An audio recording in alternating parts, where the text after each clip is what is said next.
got Mark here, Garage K879 coming to you. Earlier today I went down to my little shooting area to put rounds 300 through 400 through this Canik TP9SF Elite. If you've been keeping up with my videos on this firearm, first time I took it down to shoot it, the spent shell ejection patterns were, not only erratic, they were pathetic. Then I went down a second time. I didn't have my camera with me. They did pretty good. So the next day I took them down. The camera that is, this did awesome. Maybe only a couple shell casings came back and hit my shoulder. And no failures to ejects or hang-ups or jams or anything. Worked flawlessly. Well, right now, I'm shooting this Winchester White Box, 115 grain target rounds, and we'll go down here and take a look and see how this Canik or whatever you want to call it, see how it does with this stuff. Catch you in a few.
Not too shabby, but as y'all saw from the spent shell casing ejection, the Winchester White Box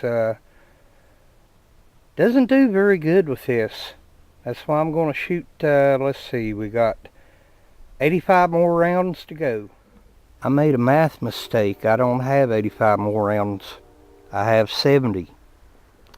Oh well, what do you expect? I went to school at Chill Highway.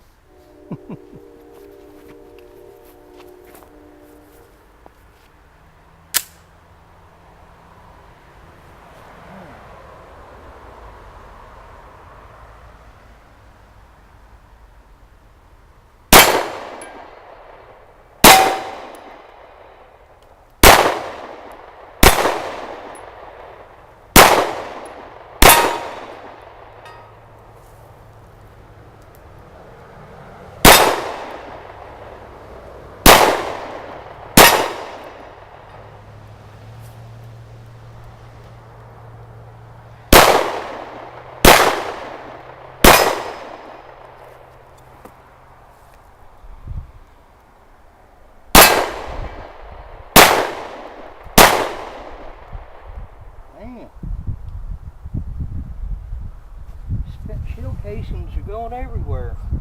Holy shit. Good thing I got a pair of jeans on under this. Huh.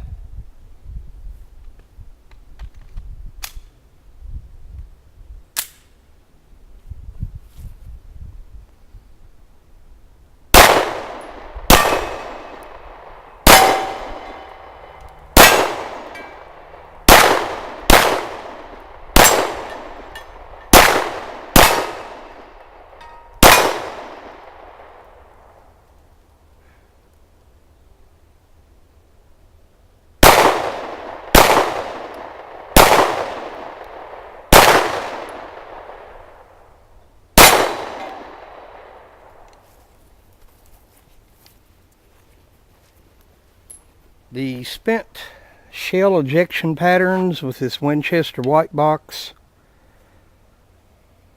pretty erratic. Oh well, let's see, 30 from 70, that leaves 40. Alright, the target in the middle, I'm going to put the first 15 rounds, aim at it, and the target here on the right, the second 15 round magazine. I'll be back about 10 yards.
Well,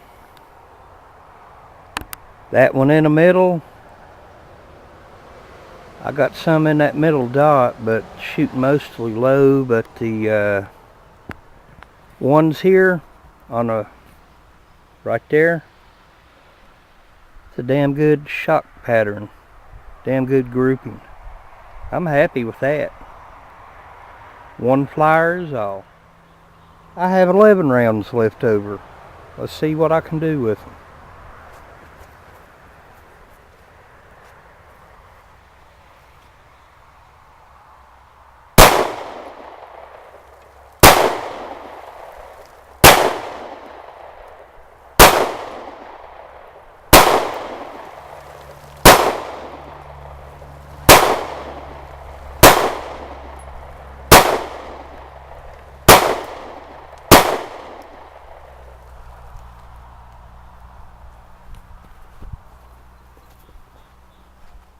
Alright, let's head up to the garage and talk about this erratic shell ejection again.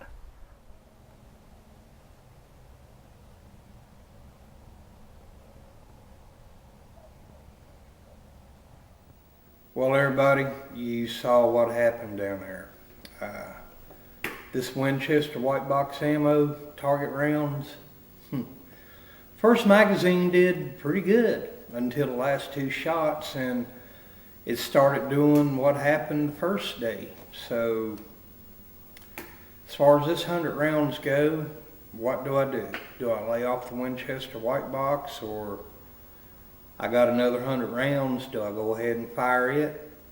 Well, toss this to the trash can, and of course I missed. I'll pick that up here in a little bit. Anyhow, there's no magazine here in the gun. We're safe. The ejection patterns were just coming back like it was the very first day I tried it out. I don't know what it was. I didn't do anything different to the firearm. But when I go back out tomorrow, I'm going to clean the gun thoroughly before I go, and then try the rest of the Winchester White Box ammo and see if it does any better. I've got now 400 rounds to it with federal aluminum cased, the Winchester 147 grain training rounds, and of course the Winchester White Box. I just, was hoping that, for better results here today, but I guess that's just the way the cookie crumbles. Like I said, I'm going to clean it out, clean it up. I haven't done anything different to the gun. But I will say this. I had no malfunctions. I had no failures to eject. I had no jams or anything. Gun performance was flawless. Spent shell ejection casings all over the place. Excuse me. The gun, I found it to be very accurate. I didn't think I'd like these worn tactical sights at first. The blacked out notched adjustable sight on the back and the red fiber optic dovetail on the front. I really like it. They're growing on me. The trigger, still smooth as ever. Really good break. Really awesome reset. One thing I did do to the gun now, I did take off the small back strap and put the larger one on. And I want to tell you this right now, you might as well have got an act of Congress to have changed that thing. That roll pin did not want to come out, and it surely did not want to go back in. People say, well, that's maybe where it's new. Don't matter if it's new or not. That thing was a buzzard to get out of there. Now, I did find out this one thing. The larger back strap, my accuracy was still pretty good with this gun. Matter of fact, I think it was a little better than with the small one.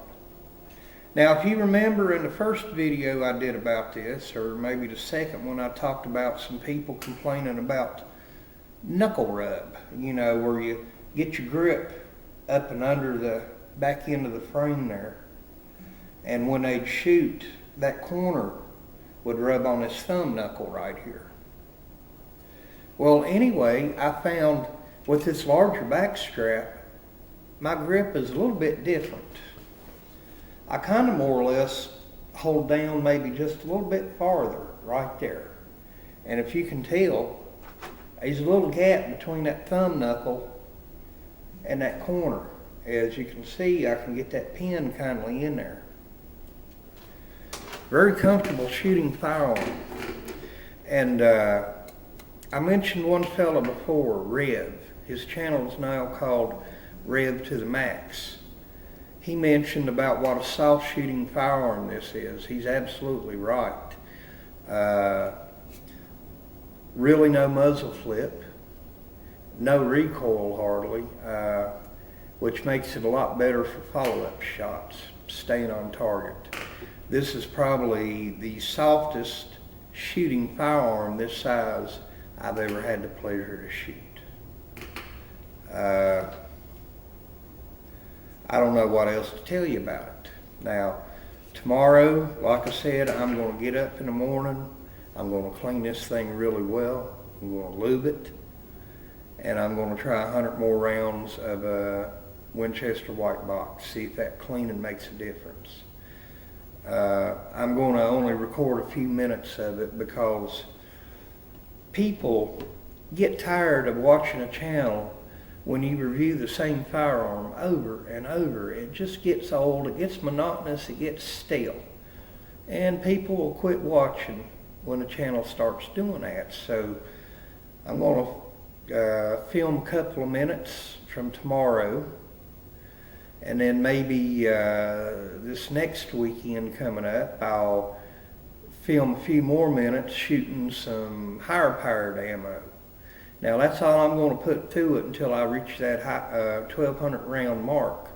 124 and 147 grain and plus P ammo is all it's going to go through here until I reach the 1200 round mark. Then I'll try 115 grain again. Then that way I'll put together a good comprehensive video and have a little bit of shooting from each time I go out. Because like I said, I don't want people, to get burned out watching the same gun in every video for the next couple of weeks, because I know that gets old. Even if the gun is having problems and I'm trying to work them out, people get tired of that stuff. They like variety. I'll try to be as informative as I can along this process here, but bear with me. I'm not going to run it into the ground or anything. Now, I do, like I said, have high hopes for this. It is a very accurate firearm. It's a very comfortable and soft shooting firearm. It has really growed on me. It is a keeper for sure. But, I'd say here, this is Valentine's Day is Tuesday, so this is a Saturday before, and it'll probably be around the end of the month or 1st of March before I make up another video about this Canik TP9SF Elite. Alright, I will keep you posted and updated on it, I promise. Well, listen, this is Mark, Garage Guy 879. I'm going to get off here, and I will be going this coming Saturday back down to Highlands, and I have laid away a new Gen 4 Glock 19. I already explained I got rid of the other one too soon. It had some ejection problems, and I sold it, but I regretted it ever since. So, that'll be the next gun I review, okay? And until then, when you go shooting, you be safe.